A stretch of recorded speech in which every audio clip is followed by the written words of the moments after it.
Alright, time for more Game Builder Garage. Okay, switch mode to bounce. Okay. Set the counter range of -3 to 3.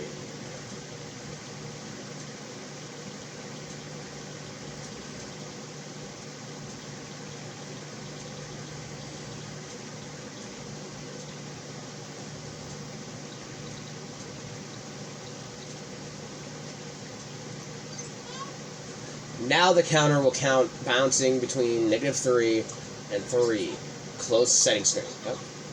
Now we need to connect it here. And how will this affect the movement? Good question. Let's head to the game screen and find out. Yikes, that's a bit extreme. With the platform moving so fast, I find it hard to use no matter how many times.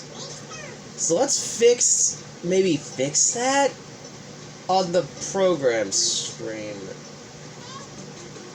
Constant Nodon is 1. That means the counter adds 1 to each value. The speed keeps decreasing like that platform will go too fast. Looks like we need to fiddle with the settings of the constant Nodon a little bit. Type the output to 0.03. Those settings, and let's see how that does.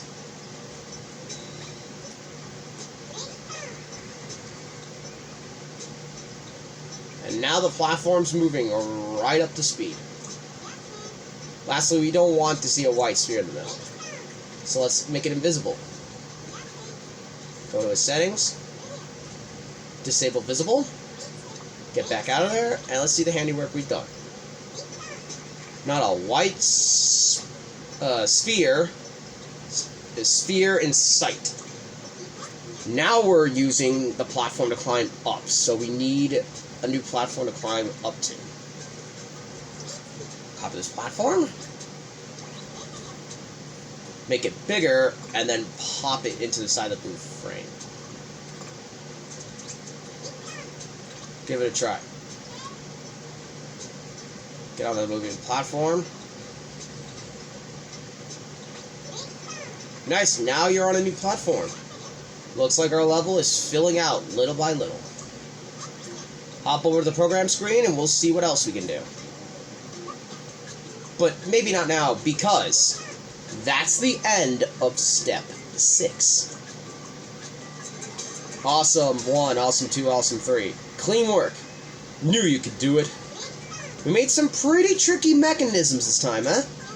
Moving platforms really make this feel like a proper game. This is getting pretty exciting. Next time, it'll be even more like a game. We'll make an item that will let you punch things. Kapow! It's a little bit more difficult, but I know you can do it. Dry Crunch. See you in the next step, friend.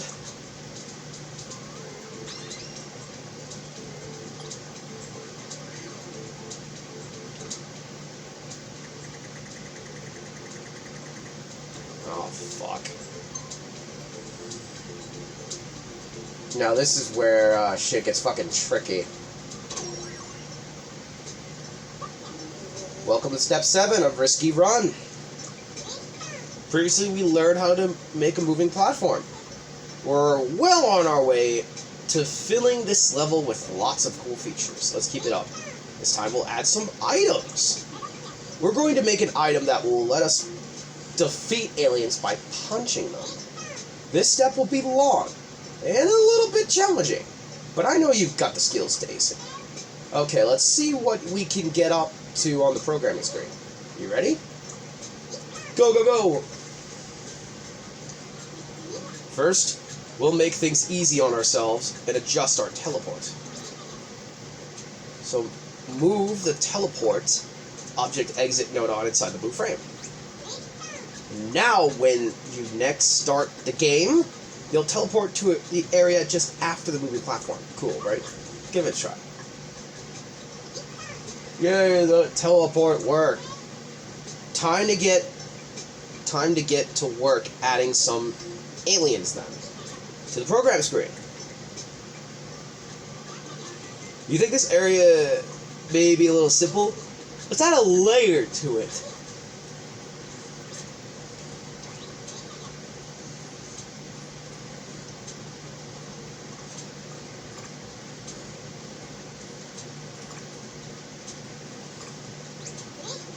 now we got multiple levels. Call up an alien fancy object Nodon from the round fancy objects.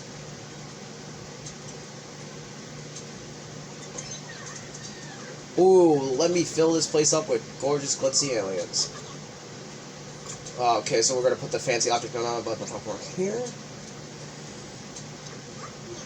Under properties, enable visible, solid, destructive, indestructible. Okay, the y-axis, face 90 degrees.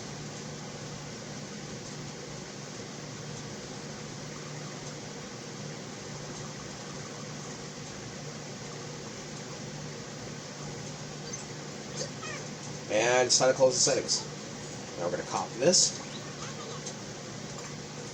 Put you there. Copy. And put this one on the upper level.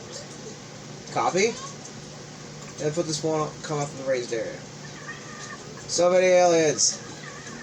And there's an almost painful beauty to the rhythm you place them with. You are clearly a genius with amazing taste, and I should know. Well, let's get a good look at those amazing aliens then. You made a few of these, didn't we? But there's no way for us to deal with these aliens right now. If there's one thing that can beat an alien, it's a good left hook. We need to make an item that lets us punch. To the programming screen. Let's place an apple. This will be ours. Go to the fancy objects. Apple. Place the apple fancy object not on the air. And let's open its status things. Under properties, feel visible, solid, and destructible. Close settings. We placed an apple in our game. Would you mind opening the person's settings? Enable destructive under properties. Back to the settings. Now the player should be able to destroy the apple. Let's give it a try.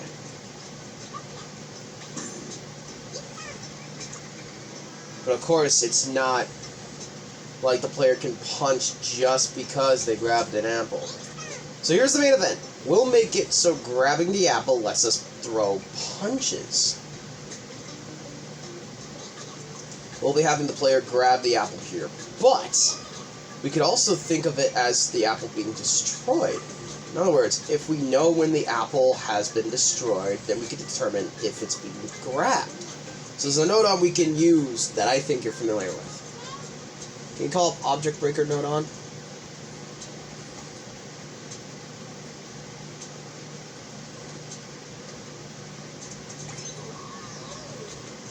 How are things? Is somebody about to follow the pieces again? Some people can't help themselves. Guess it's up to little old me to tell you what to do. Well, let's move Object Break Nodon up there. Check their settings. Check what? Enable Apple. Exit out of there. Exit out of there.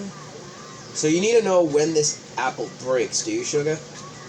But you do know I can only tell you the moment it breaks, right? Anything after that, you're on your own. The Nodon's gonna point. Object breaking only outputs the signal. Right now, we need is something that continuously sends a signal after the apple breaks. That's why we need to remember the apple is broken and continuously send it a signal. Go to middle, flag, counter random, and then flag and select flag Nodon.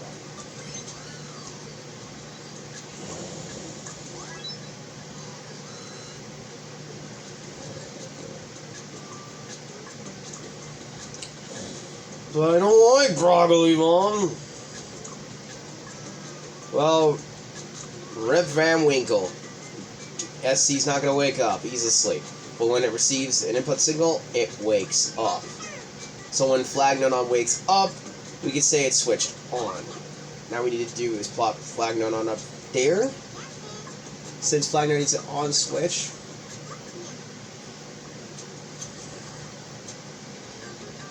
wake me up when that apple breaks. Once the flag Nodon gets the signal from the object break Nodon, it'll switch on. Huh. Interesting. And we'll talk about more about that in the next video. I'll see you all then. Peace, stay crispy, guys.